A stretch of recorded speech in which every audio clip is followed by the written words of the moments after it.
There are decisions that define you, and then there are decisions that rewrite the rulebook. February 1945, somewhere over the English Channel, my B-24 Liberator was dying.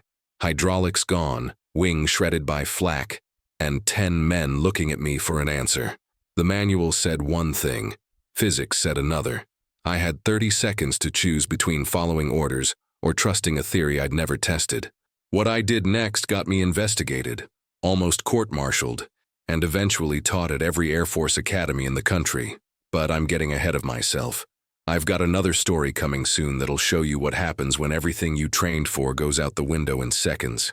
But today, I need to tell you about the day I learned that saving lives sometimes means standing alone. Let's get into it. Drop a comment and tell me where you're watching from. My name is Luther Hartwell, but everyone who flew with me called me Luke. I grew up on a cattle ranch outside Amarillo, Texas, where the sky stretched so wide and empty it felt like God's own runway. My father was a barnstormer back in the 20s, flying Jenny biplanes at county fairs, taking up anyone brave enough or foolish enough to pay $2 for 10 minutes above the planes. He died in a crash when I was 12, engine failure on a hot summer day. But before he went, he taught me something that stuck with me through every mission I ever flew. Understand your machine better than the man who built it, because one day it'll be the only thing between you and the ground. I enlisted 3 days after Pearl Harbor, turned 21 in basic training, and 22 in a B-24 Liberator cockpit somewhere over the North Atlantic, ferrying the bird from Florida to England. By February of 1945, I'd flown 18 missions over occupied Europe, and I'd earned a reputation that made my commanding officer, Major Robert Thompson, grind his teeth every time he saw me walk into a briefing. I wasn't insubordinate, not exactly, but I asked questions. Why this altitude? Why this formation? Why follow a procedure that assumed perfect conditions when combat never gave you perfect conditions? Thompson was old Army Air Corps, a by-the-book officer who believed the manual was written in stone, handed down from on high. I respected him, but I didn't always agree with him, and in the military, that's a dangerous gap to have with your CO. My crew knew me different. My co-pilot, First Lieutenant Dennis Rourke, was a scrappy kid from Brooklyn with a sharp mouth and sharper instincts. Dennis had grown up fixing cars in his uncle's garage, and he understood machinery the way some men understood women, intuitively, almost sensually. He could hear a problem in an engine before the gauges showed it. My bombardier, First Lieutenant William Sutton, we called him Billy, had been a structural engineer for a bridge company in Birmingham, Alabama, before the war. Billy was quiet, methodical, the kind of man who triple-checked his math and never spoke unless he had something worth saying.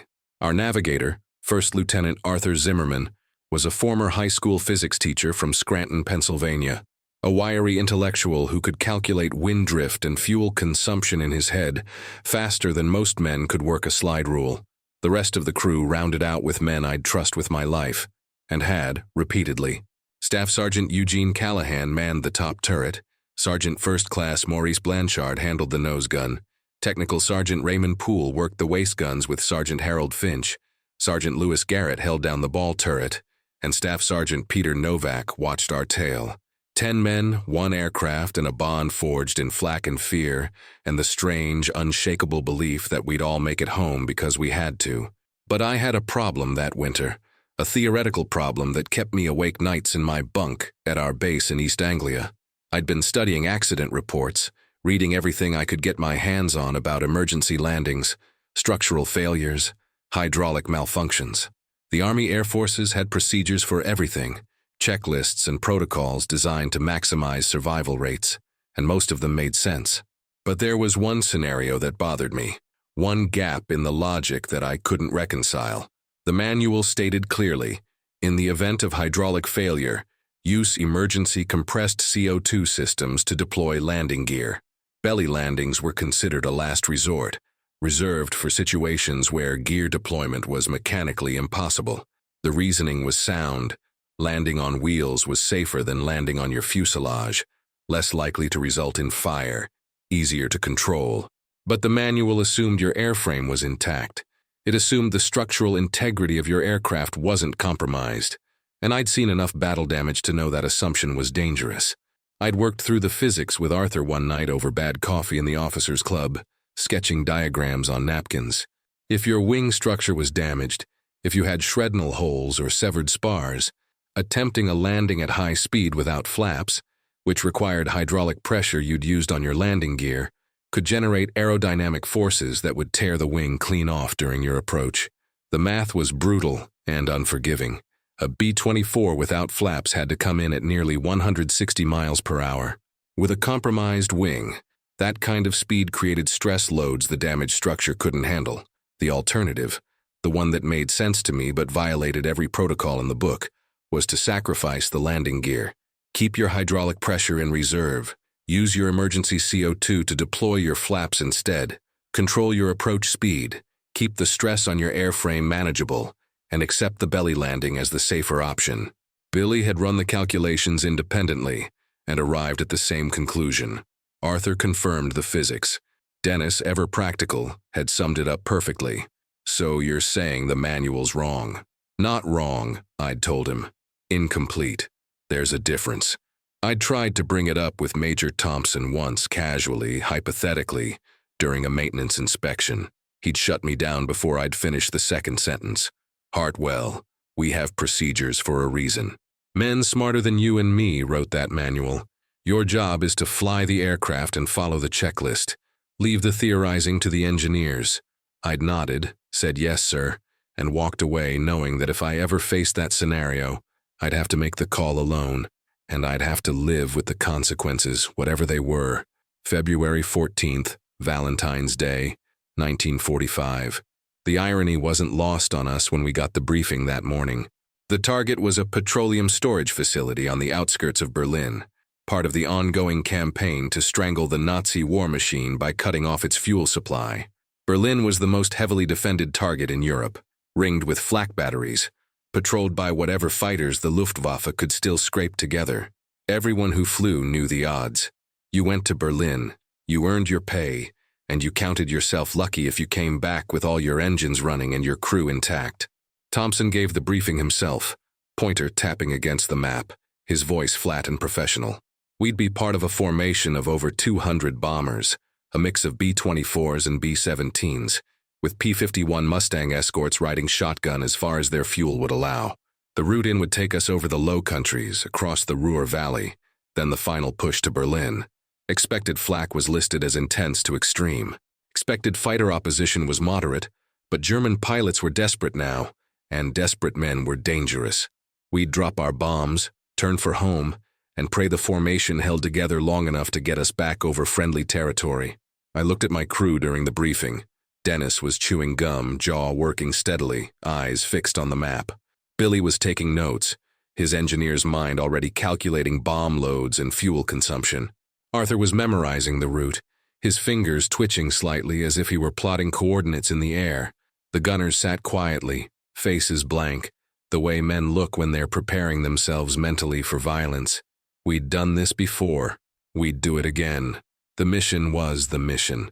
But as we filed out of the briefing room into the cold, gray English morning, I felt something I hadn't felt in a while.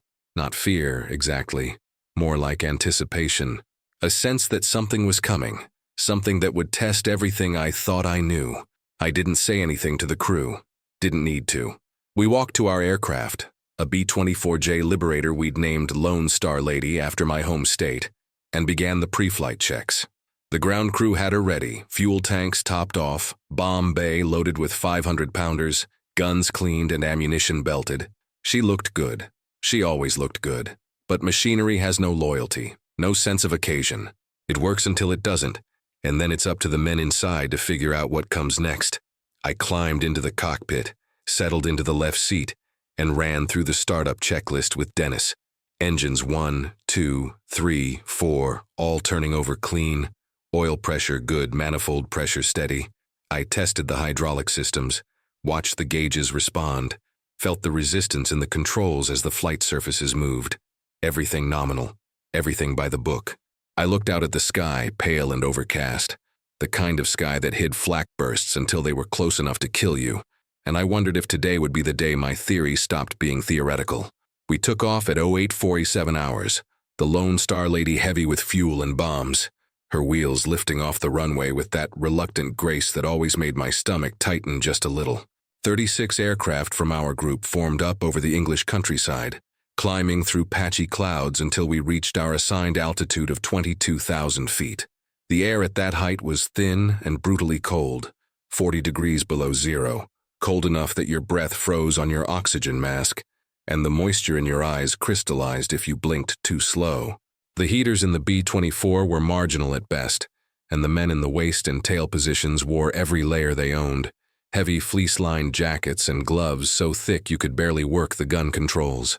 Dennis and I flew in formation, tucked in tight with the other bombers, our wingtip maybe 50 feet from the aircraft to our right. Formation flying at altitude required constant attention, tiny corrections with the throttles and control yoke, your eyes flicking between the other bombers and your instruments, making sure you didn't drift, didn't lag, didn't do anything that would open a gap the flak gunners could exploit. The Germans had learned early that a tight formation was harder to hit, that overlapping fields of fire from dozens of bombers made fighter attacks costly. So we flew close enough to see the faces of the pilots in the other cockpits, close enough that if someone made a mistake, if an engine quit or a control surface failed, the collision would kill 20 men in the time it took to scream. We crossed the English Channel, the gray water far below us stitched with whitecaps, and then we were over the continent, over Holland and the patchwork farmland that from this height looked like a quilt someone had spread across the earth. Our escort, sleek P-51 Mustangs with their distinctive bubble canopies and long-range drop tanks, weaved above and around the formation, guardian angels painted in olive drab and bare metal. I'd flown with fighter cover before, and I never stopped being grateful for those pilots, men who flew alone in single-seat aircraft and threw themselves at enemy fighters to keep us lumbering bombers alive long enough to do our job. The first flak came up over the Ruhr Valley, black puffs of smoke that bloomed in clusters at our altitude, each one marking a spot where an 88mm shell had detonated, sending jagged shrapnel tearing through the air at thousands of feet per second. You couldn't dodge flak, couldn't outmaneuver it, couldn't do anything except hold your course and accept that your survival was a matter of mathematics and luck. The formations tightened even more, and I felt the Lone Star Lady shudder as nearby bursts rocked the air, concussive waves that rattled instruments and made your teeth ache. Billy's voice came over the intercom, calm and measured. Flak ahead, looks heavy. Holding course to target. Billy was up in the nose, lying prone in the bombardier's position, his eyes glued to the Norden bomb site, that miraculous piece of machinery that promised precision from 4 miles up. His job was to put our bombs on target, and everything we did, every risk we took, was to give him those few seconds of straight and level flight he needed to make that happen. I clicked the mic. Roger, Billy, we're steady. Call out fighters if you see them. Arthur, crouched over his navigation table in the nose with Billy, added his own report. Berlin in 12 minutes. Winds are shifting. I'm updating the approach. Arthur's job was to get us there and get us home, and he did it with a combination of dead reckoning, celestial navigation, and an almost supernatural sense of where we were at any given moment. I trusted him completely, the way you trust a man who's never been wrong when being wrong means flying into a mountainside or running out of fuel over the North Sea. The flak intensified as we closed on Berlin. The Germans had over 1,000 anti-aircraft guns ringing the city, everything from light 20mm cannons to heavy 128mm monsters that could throw a shell the size of a garbage can 6 miles into the sky. The formations ahead of us started to disintegrate slightly, gaps opening as aircraft took hits, some dropping out of formation trailing smoke, others holding on, limping forward because turning back meant dying alone. I saw a B-17 off to our left take a direct hit, the shell detonating inside the fuselage, and the aircraft simply came apart, wings folding up, tail breaking off, pieces tumbling through the sky like a child's toy smashed in anger. No parachutes, no time, just gone. Dennis's hand tightened on the control yoke, knuckles white inside his glove. Jesus, he muttered, and I didn't correct him for the profanity because there wasn't anything else to say. Eugene, up in the top turret, called out, "Fighters, 10 o'clock high, coming in." I craned my neck, saw them. 3 Focke-Wulf 190s diving through the formation, their wings sparkling with cannon fire, the air filled with tracers, Green from the Germans, red from our gunners. Lines of light crisscrossing like some deadly fireworks display. Maurice in the nose gun opened up, the sound of the .50 caliber hammering through the aircraft's frame, spent shell casings rattling on the deck. The Focke-Wulfs flashed past, one of them trailing smoke, and then they were gone, diving away before our escorts could intercept. "Bomb bay doors open," Billy called, his voice still steady despite the chaos around us. I felt the drag as the doors swung down, the aircraft slowing slightly, more vulnerable now. The flak was a black curtain ahead of us, so thick it seemed impossible to fly through without being hit, but we flew through it anyway, because that's what we did. That's what we'd trained for. That's what the mission demanded. I kept the lady straight and level, fighting the urge to jink, to weave, to do anything except give Billy the stable platform he needed. "Bombs away," Billy said, and I felt the aircraft lurch upward as 4,000 pounds of high explosive dropped free. The bomb bay suddenly empty, the lady lighter and more responsive. "Good drop." I saw impacts on the fuel tanks, secondary explosions. That was the payoff, the reason we did this, the knowledge that those bombs were tearing apart the machinery that kept German tanks rolling and German aircraft flying. But there was no time to celebrate because now we had to turn, had to get out of the flak zone, had to run the gauntlet again on the way home. The formation began its turn, a slow, wheeling arc to the left, away from Berlin, heading west toward England and safety. And that's when it happened. I heard the explosion before I felt it, a sharp crack like a thunderbolt hitting right next to your head, and then the lady staggered, yawed hard to the left, and every warning light on the instrument panel lit up at once. Dennis shouted something I didn't catch, and I fought the controls, both of us hauling back on the yoke to keep the nose up, keep us from rolling inverted. Eugene's voice came through, urgent now. "We're hit, left wing. I can see daylight through it, big hole just outboard of number 2 engine." I glanced left, saw what he meant. A ragged tear in the aluminum skin maybe 3 feet across, shrapnel from a flak burst that had detonated close enough to shred metal like paper. Worse, I could see fluid streaming back from the wing, a fine mist that froze instantly in the slipstream. Hydraulic fluid. The lifeblood of our flight control systems, our landing gear, our brakes, everything that made the lady something other than a 10-ton glider. Billy, still in the nose, reported in. "I'm seeing hydraulic pressure dropping. Main system gauge is falling fast." I checked my own gauges, watched the needle swing from normal to critical in seconds. The hydraulic system on a B-24 was a closed loop, pressurized fluid running through lines and actuators to move everything from the rudder trim tabs to the bomb bay doors. One severed line, one puncture, and the whole system bled out. We had a backup, an emergency compressed CO2 system that could provide one-time pneumatic pressure to critical components, but it was exactly what it said. Emergency, limited, a last resort measure that gave you one chance to get something done. Dennis was already running through the emergency checklist, his voice clipped and professional, trying to isolate the leak, closing off secondary circuits. He flipped switches, worked valves, but the pressure kept dropping. "No good, Luke. The hit must have severed the main trunk line. We're losing it all." I felt the controls go slack in my hands, the lady's flight surfaces moving now only through manual cables and aerodynamic forces, heavier, less responsive, like trying to steer a car after the power steering dies. I keyed the intercom. "All crew, this is the captain. We took a hit to the hydraulics. We're losing fluid. Aircraft is still flyable. Engines are good, but we're going to have problems when we get home. Stay sharp, stay ready. I'll update you as we know more." I tried to keep my voice calm, authoritative, the voice of a man who had everything under control even though my mind was already racing through scenarios, through options, through the decision I'd been preparing for without knowing it. We cleared the flak zone, the formation thinning now as damaged aircraft fell behind or limped ahead, depending on how bad they were hurt. Our P-51 escorts had peeled off, their fuel exhausted, heading back to their own bases. We were on our own, just us in the sky and the long flight back to England. Arthur gave me a heading, and I turned the lady onto it, feeling the sluggishness in her response, the way she wanted to wallow instead of turn crisply. The hole in the wing worried me more than the hydraulics. I could see the internal structure through it, the ribs and stringers that gave the wing its strength, and I could see that at least one rib was damaged, bent inward from the force of the explosion. Dennis saw it too. "That wing's not going to take much stress," he said quietly, and I nodded because he was right. The wing was holding together now, at cruise speed, at steady altitude, but asking it to handle the aerodynamic loads of a high-speed approach. That was a different question entirely. Billy climbed back from the nose, squeezed into the cockpit area, looked out at the damage. His engineer's eye took it in, assessed it, and when he looked at me, I saw the same calculation I was making.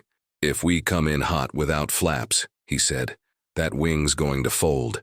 I didn't answer right away because I was watching the hydraulic pressure gauge hit 0, the needle resting against the stop, and I was thinking about the emergency CO2 system, about the choice I'd have to make. Deploy the landing gear and land on wheels but without flaps, coming in at high speed, stressing that damaged wing until it failed, or keep the gear up, use the CO2 for the flaps, control my speed, accept the belly landing and the investigation, and the possibility that I was throwing away an aircraft and my career based on a theory I'd worked out on napkins in a bar. 30 seconds to choose, I'd said in my hook. But that was dramatic license. The truth was I had 2 hours to choose. 2 hours over the channel and the English countryside. 2 hours to second-guess myself and imagine every way it could go wrong. But I'd already made the choice, really, back when I'd first run the numbers with Arthur, back when I'd decided that the manual was incomplete. I just had to find the courage to follow through. We crossed back over the channel at 13:42 hours, the white cliffs of Dover visible through breaks in the cloud cover, that iconic landmark that meant safety, meant home, meant you'd survived another one. But the relief I usually felt seeing those cliffs was absent today, replaced by a cold knot of certainty about what was coming. I keyed the intercom again, my voice steady despite everything. "All crew, gather in the waist section. We need to talk about the landing." It took a few minutes for everyone to assemble, the gunners leaving their positions, Billy and Arthur climbing back from the nose, Eugene dropping down from the top turret. Dennis stayed in the co-pilot seat, monitoring the instruments, keeping the lady straight and level while I turned in my seat to address the men crowded in the narrow fuselage behind me. 9 faces, some young, some not so young anymore, all marked by the same mixture of exhaustion and tension that came from 4 hours over enemy territory. These were men I'd flown with for months, men whose lives depended on my decisions, men who trusted me to get them home. I didn't waste time with preamble. Hydraulics are gone, completely bled out. We've got the emergency CO2 system, which gives us one shot at deploying either the landing gear or the flaps, not both. The manual says use it for the gear, land on wheels. I paused. Let that sink in, watch their faces process the information.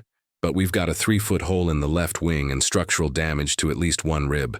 Billy and I have run the numbers. If we come in without flaps, we're looking at approach speed around 160. At that speed, with that damage, the aerodynamic stress will likely cause structural failure. The wing will fold, and we'll cartwheel down the runway. Maurice, the nose gunner, spoke up, his Boston accent thick. "So, what's the other option, Captain?" He already knew. I could see it in his eyes, but he needed to hear me say it. "We use the CO2 for flaps instead. We control our approach speed, keep the stress on the wing manageable, and we belly land. No gear, straight onto the fuselage. It'll be rough, there'll be sparks, possible fire, but the aircraft stays intact and we all walk away." Raymond, one of the waist gunners, a farm kid from Nebraska who'd never been east of Omaha before the war, asked the question they were all thinking. "Is that allowed? I mean, can we just decide to not use the gear?" I met his eyes, held his gaze. "The manual says gear first, but the manual assumes an intact airframe. We don't have that. This is a judgment call, and it's mine to make. But I want you all to understand what's happening and why, because if this goes wrong, it goes wrong for all of us." Arthur, the navigator, pushed his glasses up on his nose, that habitual gesture he made when he was thinking hard. "Luke, I've checked your math. Billy's checked your math. The physics supports the decision. High-speed approach with structural compromise is a recipe for catastrophic failure. Low-speed approach with controlled belly landing is statistically safer given our specific damage." He looked around at the other crew members. "I trust the captain's judgment. I think we should do it his way." Dennis called back from the cockpit, his voice carrying over the engine noise. "Luke, tower's asking for our status update. What do I tell them?" This was the moment, the point of no return. Once I communicated my intention to the tower, Once I put it on the radio, it became official. It became a decision I'd have to defend, a choice that would be scrutinized, analyzed, potentially court-martialed if it went badly. Major Thompson would hear about it. The investigation board would hear about it. But none of that mattered as much as the 9 men looking at me, waiting for me to be the leader they needed. Tell them we're coming in on the belly.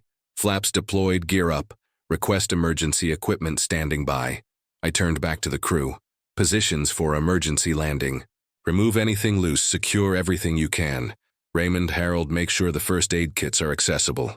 Eugene, once we're on final approach, I want you watching that wing. Call out immediately if you see any signs of failure. Dennis and I will handle the flying. Billy, you'll manage the flap deployment when I call for it. Questions? Peter, the tail gunner, a quiet kid from Oregon who rarely spoke unless he had something important to say, raised his hand slightly. Captain, if the brass gives you trouble for this, we'll all testify. We all agreed you're not taking this alone. The others nodded, a murmur of agreement rippling through the group, and I felt something tighten in my chest, something that wasn't fear but wasn't quite pride either. It was responsibility, heavy and absolute, the weight of knowing that these men trusted me enough to bet their lives on a theory I'd worked out in a notebook. All right, get to your positions. We'll be on approach in 20 minutes. Stay sharp, stay ready, and remember your training. We've practiced this, we know what to do. We're bringing the lady home, and we're all walking away from it. They dispersed, moving back to their stations, and I turned forward again, slid back into the pilot's seat. Dennis looked at me, his expression unreadable. You sure about this, Luke? I checked the instruments, scanned the sky ahead, felt the lady's controls in my hands, heavy and unresponsive without the hydraulics, but still there, still connected. No, I said honestly, but I'm more sure about this than I am about the alternative. That wing won't take the stress, Dennis. I've seen the accident reports. I've read the engineering analyses. High-speed structural failures don't give you second chances. At least this way, we control the outcome. He nodded slowly, worked his jaw like he was chewing over the logic, testing it for flaws. Okay, I'm with you. Let's bring her home. We flew on in silence, the English countryside rolling beneath us. Patchwork fields and villages and roads that from this height looked like veins on a map. Arthur gave me vectors to our home base, RAF Bassingbourn, and I turned the lady onto the heading, started a gradual descent from 22,000 feet. The air grew warmer as we dropped, the ice on the windscreen melting, visibility improving. At 5,000 feet, I radioed the tower. Bassingbourn Tower, this is Lone Star Lady. Request priority landing, emergency situation. The tower controller's voice came back immediately, professional and calm. Lone Star Lady, Bassingbourn Tower, state your emergency. I kept my voice level, matter of fact. Tower, we have structural damage to left wing and complete hydraulic failure. We will be executing a belly landing. Flaps deployed, gear retracted. Request emergency equipment and clear the runway. There was a pause, longer than I would have liked. And then a different voice came on, older, authoritative. Lone Star Lady, this is Bassingbourn Operations Officer. Confirm you are requesting permission for intentional gear-up landing. That was the key word, intentional. Not accidental, not because the gear was jammed, but because I was choosing not to deploy it. Tower, that is correct. We have emergency CO2 available for 1 deployment. Structural analysis indicates wing failure probable at high-speed approach.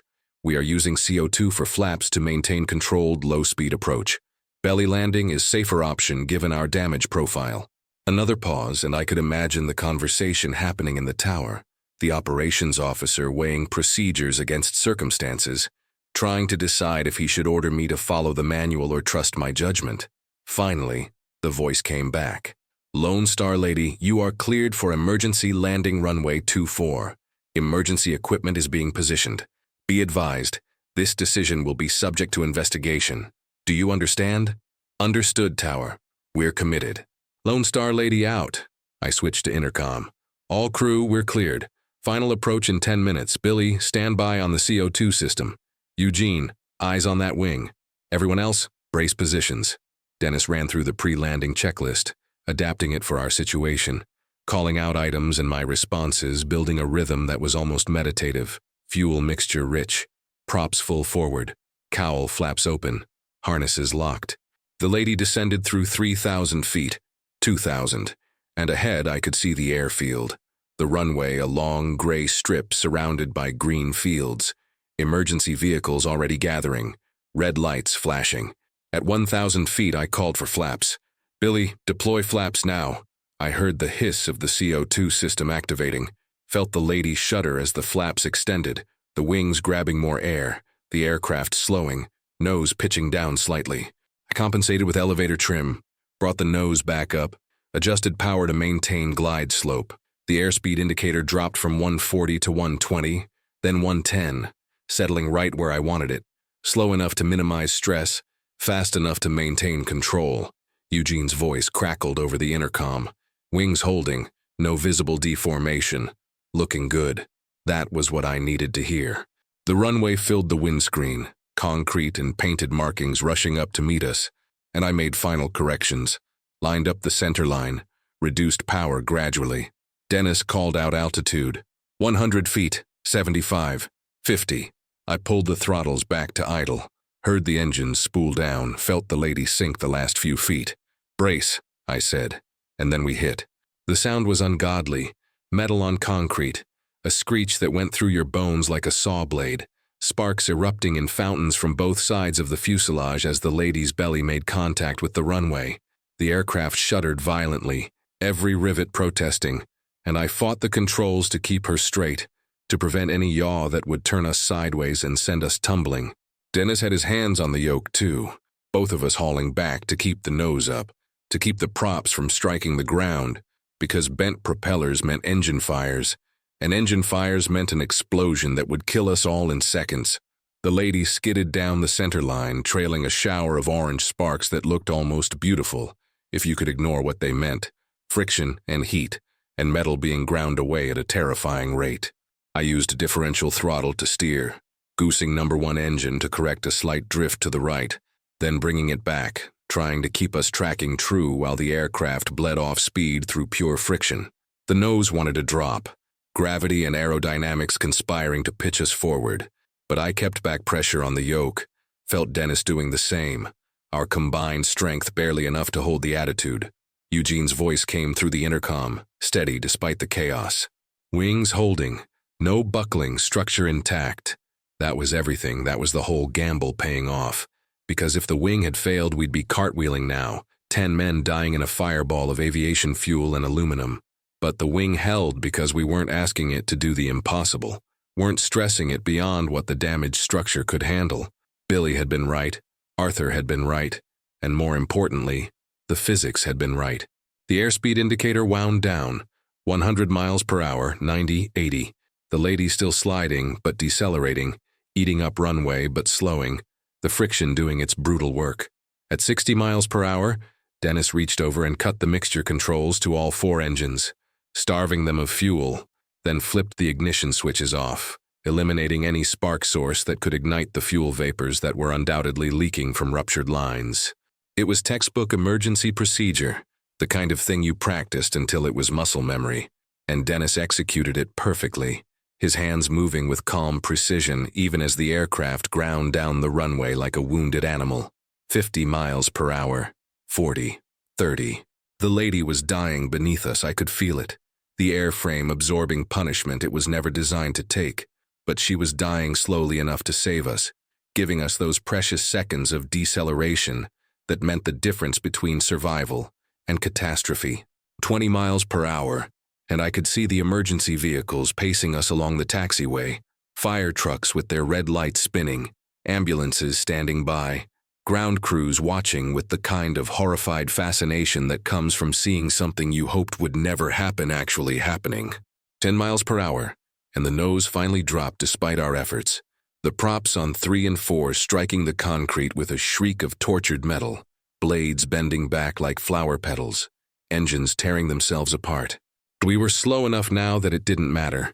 The violence was manageable, and then with a final shudder the lady stopped, just stopped, dead on the runway maybe 2,000 feet from where we'd first touched down, smoke rising from the fuselage, the acrid smell of burned metal and rubber filling the cockpit.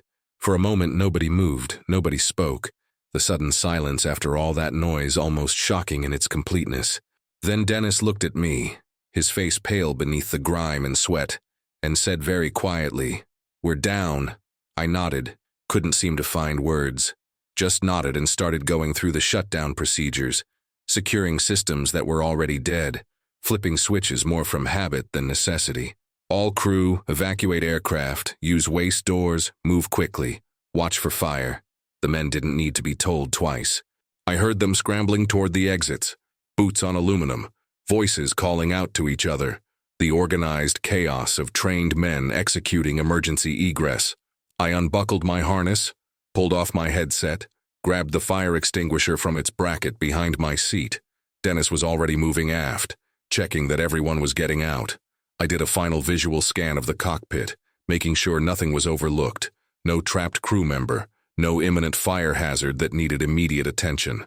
I dropped through the waste door onto the concrete, my legs unsteady after 4 hours in the cockpit, and the adrenaline dump of the landing. The crew was assembling on the taxiway, being herded away from the aircraft by ground personnel, who kept shouting at us to move, get clear, get away from the potential explosion. I counted heads, 1 through 10, everyone accounted for, everyone on their feet. Raymond had a cut on his forehead from where something had come loose during the landing and hit him, and Louis was favoring his left arm, but they were walking, they were alive, they were intact. The fire crews swarmed the lady, foam spraying, extinguishers discharging, men in heavy protective gear climbing over the wreckage looking for hot spots.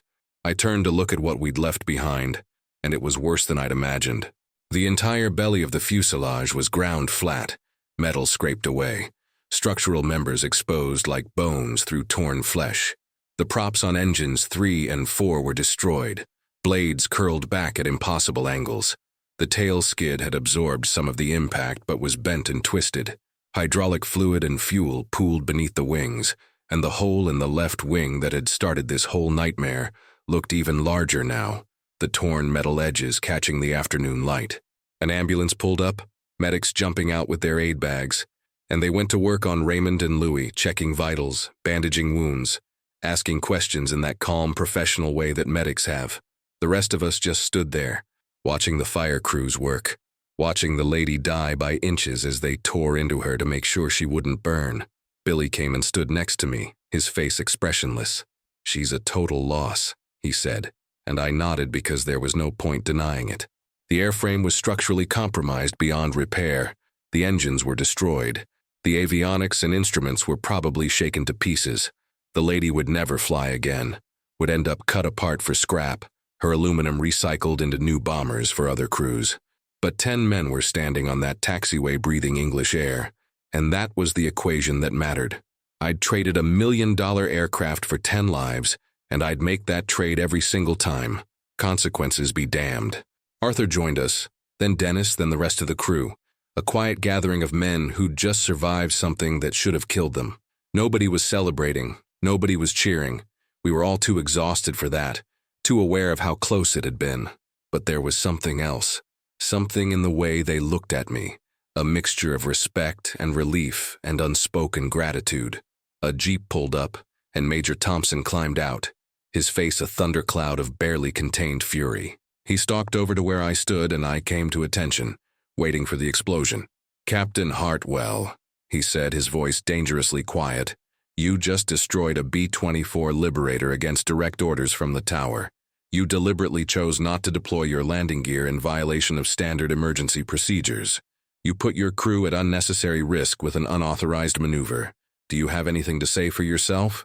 I met his eyes, kept my voice level. "Sir, I followed the course of action that my training and analysis indicated would result in the highest probability of crew survival. The structural damage to our left wing made a high-speed approach unsafe. Deploying landing gear would have required sacrificing flaps, resulting in approach speeds that would have caused wing failure. I made the call that saved 10 lives. Thompson's jaw worked, and I could see him fighting to control his temper. That's not your call to make, Captain. We have procedures. We have protocols. You don't get to decide which ones apply to you. With respect, sir, procedures assume standard conditions. We didn't have standard conditions.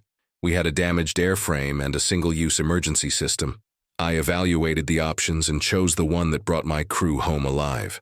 I gestured at the men behind me. "They're all here, sir. Every single one. That's what matters. Thompson looked past me at the crew, at Raymond with his bandaged head, at Louis holding his arm, at the others standing exhausted but whole, and something in his expression shifted. He looked back at the wreckage of the lady, at the destruction that my decision had caused, and I saw him doing the math, the same cruel mathematics that every commander has to do, weighing equipment against lives, procedure against survival. Finally, he exhaled, a long, slow breath. There will be an investigation, Captain. A formal inquiry. You'll need to justify every aspect of this decision to a board of senior officers. If they determine you acted recklessly, you'll face court-martial. Do you understand? Yes, sir. I understand. He nodded curtly. Get your crew debriefed. Get yourself checked by medical. And Hartwell. He paused, seemed to struggle with the words. I'm glad you're all alive. He turned and walked back to the jeep, leaving me standing there wondering if I'd just saved my career or ended it. Dennis clapped me on the shoulder. Whatever happens, Luke, you did the right thing. We all know it. The others murmured agreement and we walked together toward the debriefing area, leaving the lady behind, leaving the past behind, moving forward into whatever came next. The debriefing took 3 hours, conducted in a windowless room that smelled of stale coffee and cigarette smoke. An intelligence officer and a maintenance officer sat across from me, asking questions in flat, bureaucratic voices, recording my answers on forms that would become part of an official record. They wanted every detail, the timeline of events from takeoff to landing, the sequence of failures, the condition of the aircraft at each stage, the reasoning behind each decision I made. I gave them everything, held nothing back because there was no point in hedging now. I'd made my choice and I'd stand by it. Billy was debriefed separately, as was Dennis, as were all the crew members. Standard procedure after any incident, making sure the stories matched, looking for inconsistencies that might indicate confusion or deception. But there was no deception to find. We'd all lived the same event, all seen the same damage, all understood why I'd done what I'd done. The maintenance officer showed me photographs they'd taken of the wing, close-ups of the structural damage, and I could see in those images exactly what I'd feared. The rib was cracked nearly through, held together by maybe a third of its original cross-section. The engineering analysis he shared, done by men who understood metal fatigue and stress loading better than I ever would, confirmed what Billy and Arthur and I had calculated in flight. High-speed approach would have generated forces exceeding the damaged structure's capacity by a factor of nearly 2. The wing would have failed, catastrophically and without warning, probably during the final turn onto approach when bank angle added additional stress. So, you're saying Captain Hartwell's assessment was correct? The intelligence officer said, looking at the maintenance officer. The maintenance officer, a grizzled master sergeant who'd been working on aircraft longer than I'd been alive, nodded slowly. His assessment was correct. If he'd tried to land with gear down and no flaps, that wing would have come off. We'd be scraping 10 bodies off the countryside instead of salvaging 1 aircraft. The intelligence officer made a note, his pen scratching across paper. That'll be in my report. Captain, you're dismissed. Remain on base. You'll be notified when the formal inquiry is scheduled. I left the debriefing room and walked out into the evening air, the English sky gray and heavy with the promise of rain. My crew was waiting outside the headquarters building, sitting on the steps, smoking, talking quietly among themselves. They stood when they saw me, and Raymond asked what I'd been wondering myself. What happens now, Captain? I sat down on the steps next to them, accepted a cigarette from Eugene even though I didn't usually smoke. Now we wait. There'll be an inquiry, a board of officers who'll review everything and decide if I acted appropriately or if I destroyed government property through negligence or insubordination. Dennis, pragmatic as always, cut through to the core of it. They're not going to court-martial you, Luke. The engineering report backs you up. You saved 10 lives. That has to count for something. I wanted to believe him, but I'd been in the Army Air Forces long enough to know that bureaucracy had its own logic, its own priorities. Equipment was expensive. Trained crews were expensive. But procedures and discipline were what held the whole machine together. If they let one captain disregard the manual without consequence, where did it end? What stopped every pilot from making up their own rules, substituting their judgment for established doctrine? Billy, quiet as always until he had something worth saying, spoke up. I've been thinking about what you did, Luke. Not just the decision itself, but the way you made it. You didn't panic, didn't guess. You evaluated the problem. You consulted with people who had relevant expertise. You did the math, and you acted on the best information available. That's not insubordination. That's leadership. Arthur nodded agreement. The manual provides a framework, but it can't cover every scenario. What you demonstrated is the ability to think critically under pressure, to adapt doctrine to circumstances. That's exactly what the military needs from its officers. The others added their voices, a chorus of support that was both humbling and slightly overwhelming. These men, who I'd led through 18 missions before this one, who'd trusted me with their lives repeatedly, were now ready to stake their reputations on defending my decision. It wasn't something I'd asked for, wasn't something I felt I deserved, but it was real, and it mattered. Peter, the quiet tail gunner, summed it up simply. You brought us home, Captain. Whatever they say, whatever they decide, you brought us home. That's all that matters to us. We sat there as the light faded, talking about nothing in particular, carefully avoiding the subject of what came next, because none of us knew, and speculation was pointless. Eventually, Major Thompson found us there, his expression unreadable. Captain Hartwell, a word. I stood, followed him a short distance away, braced myself for whatever was coming. He looked at me for a long moment, then said something I didn't expect. The engineering analysis came back. Your wing would have failed at high speed. You made the right call. I felt something in my chest loosen, a tension I hadn't fully acknowledged release its grip. Thank you, sir. He held up a hand. Don't thank me yet. The right call doesn't mean it was by the book. The inquiry is still happening. You're still going to have to justify your decision to people who care more about procedures than outcomes. But, he paused, seemed to be choosing his words carefully. I'll be testifying that in my professional opinion, you exercise sound judgment under emergency conditions. I won't let them hang you for saving your crew. It wasn't absolution, wasn't a guarantee, but it was more than I'd hoped for. Thompson had been my harshest critic, the officer most likely to push for disciplinary action, and if he was willing to support me, then maybe the inquiry wouldn't be the career-ending catastrophe I'd feared. I appreciate that, sir. I know you don't approve of how I did it, but I hope you understand why I did it. He nodded once, sharp and military. I understand, Captain. And for what it's worth, if I'd been in your seat, I hope I'd have had the courage to make the same choice. Dismissed. The formal inquiry convened 2 weeks later in a conference room at 8th Air Force Headquarters. 5 officers sat behind a long table, ranging in rank from major to full colonel, their uniforms pressed and perfect, their faces professionally neutral. I sat across from them in my dress uniform, freshly cleaned, ribbons aligned, trying to project a confidence I didn't entirely feel. Dennis, Billy, and Arthur sat in chairs along the wall, ready to testify if called. The board had already reviewed the written reports, the engineering analysis, the photographs, the maintenance records.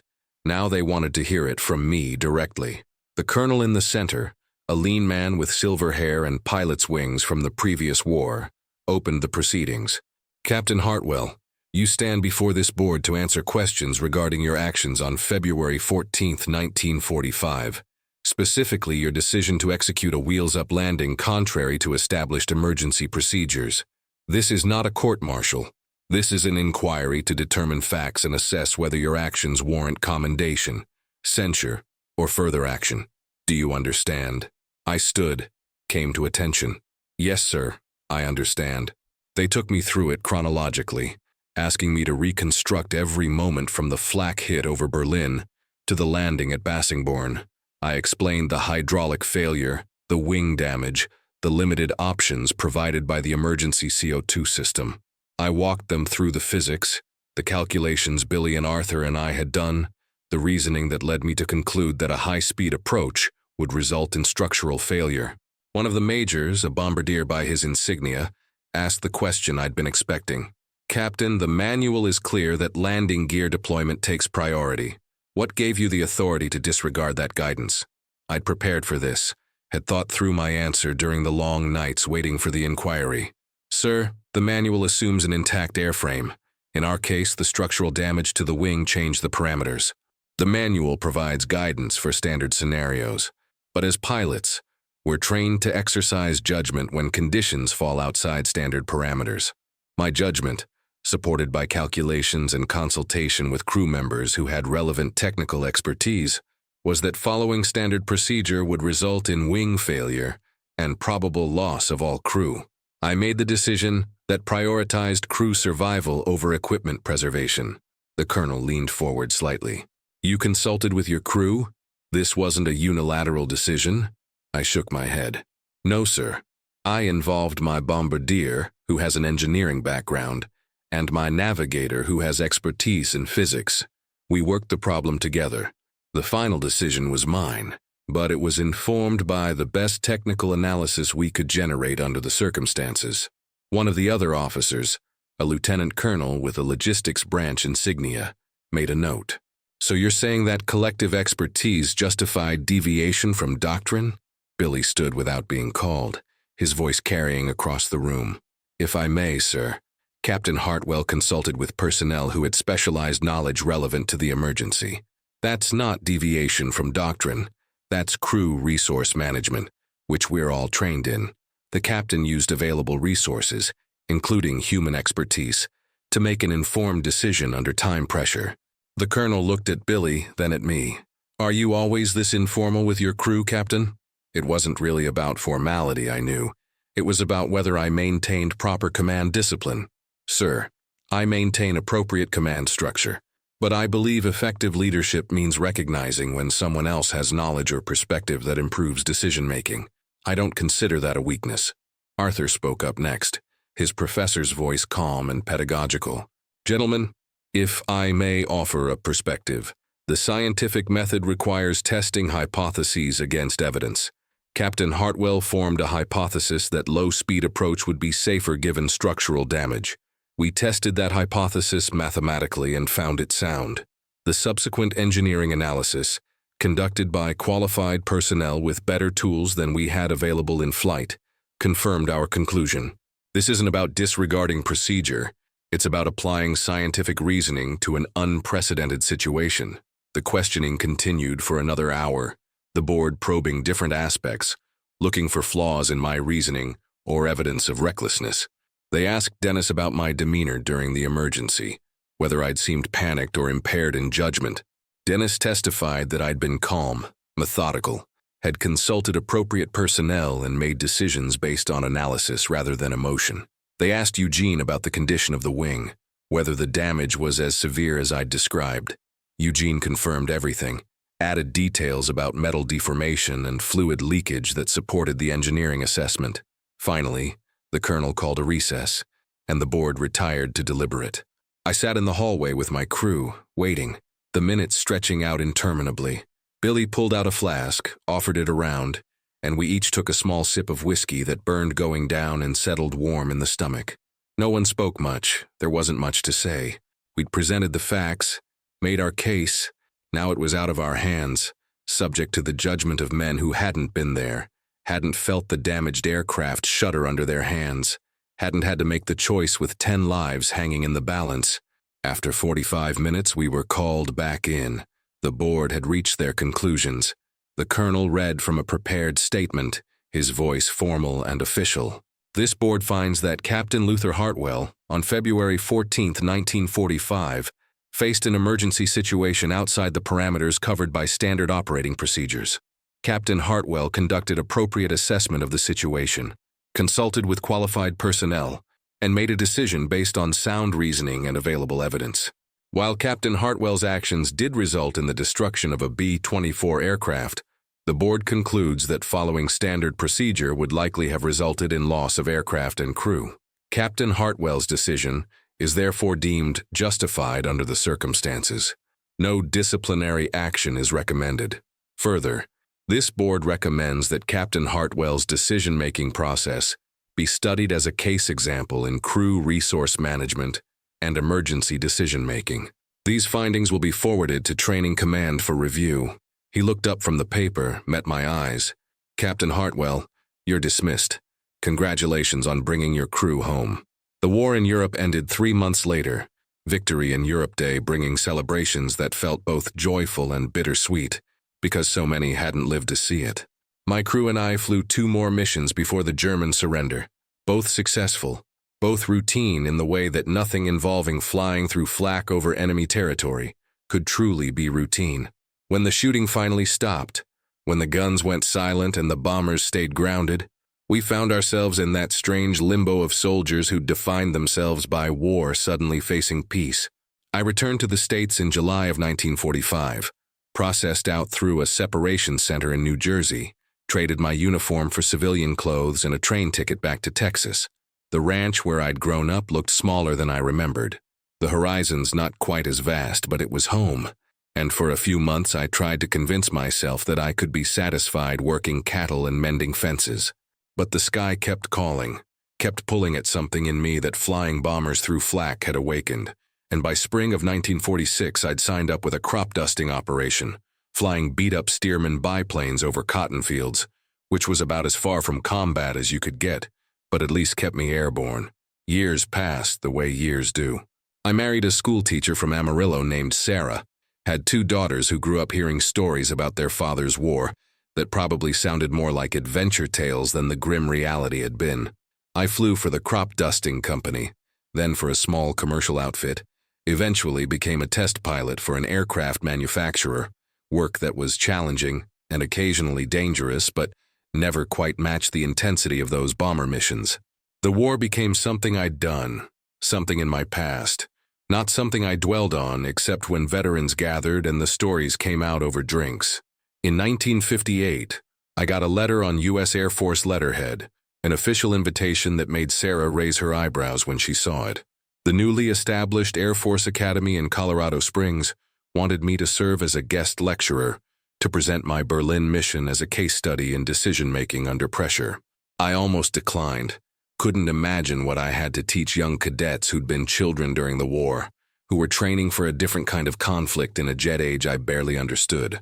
But Sarah convinced me to accept, said it might be important, that maybe the lesson wasn't about hydraulics and wing stress, but about something larger. The academy sat at the base of the Rampart Range, modern buildings of glass and steel that looked nothing like the muddy airfields I'd flown from in England. The cadets were impossibly young, sharp and eager in their uniforms, sitting in neat rows in a lecture hall with stadium seating. I stood at the podium, feeling awkward in a suit that was too formal for my taste, looking out at faces that reminded me of my crew, of all the young men I'd flown with who'd believed they were invincible, right up until they learned they weren't. I told them about the Berlin mission, walked them through the decisions, showed them photographs of the damaged wing and the wreckage of the Lone Star Lady. But more than the technical details, I tried to convey the weight of command, the loneliness of making choices when there was no time to wait for approval, no perfect answer, just options that all carried costs. The manual gives you a foundation, I told them, but leadership means knowing when the foundation isn't enough, when you have to build something new in the moment. And that's terrifying, because if you're wrong, people die. But if you freeze, if you follow rules that don't fit the situation just because they're rules, people die anyway. I told them about consulting Billy and Arthur, about trusting my crew's expertise, about the importance of building teams where everyone's knowledge contributed to decisions. You're being trained to command, I said, but command doesn't mean having all the answers. It means knowing who to ask, how to synthesize information under pressure, and having the courage to act on your best judgment even when you're not certain, even when no one will approve, even when failure means facing consequences that could end your career. After the lecture, cadets surrounded me with questions, eager and probing, wanting to know details I hadn't covered, asking hypotheticals about what I'd have done if circumstances had been different. One cadet, a serious young man from Pennsylvania, asked the question that mattered. "Sir, how did you know you were making the right choice?" I looked at him, saw myself 20 years earlier, saw all the doubt and determination that came with wanting to be worthy of the responsibility. I didn't know, I told him honestly. I had calculations and analysis and logic, but I didn't know. You never know. You make the best decision you can with the information you have, and then you live with it. That's what leadership is. The Academy made my case a permanent part of their curriculum, not just in flight training, but in broader leadership courses. They called it different things over the years: resource management, adaptive decision-making, situational leadership, but it all came back to the same principle. Sometimes saving lives means trusting yourself when the manual fails you, when protocol doesn't match reality, when the only way forward is the way you have to create yourself. Billy, who'd become a professor of aeronautical engineering at MIT, sometimes guest lectured alongside me, providing the technical perspective. Arthur, teaching physics at Penn State, contributed written analyses that broke down the mathematics for students who wanted deeper understanding. Dennis visited once, brought his whole family to see the academy, stood next to me watching cadets drill on the parade ground. "You did good, Luke," he said quietly. "All those kids learning from what we lived through. That means something, and it did mean something. Knowing that the worst day of my war, the day I'd destroyed a bomber and nearly ended my career, had become a lesson that would help future officers make better decisions, save more lives. Understand that courage sometimes looks like breaking rules for the right reasons. And if this story made you reflect on what it means to lead when everything's on the line, share your thoughts in the comments. Sometimes the hardest decision is the one that saves everyone. See you in the next one.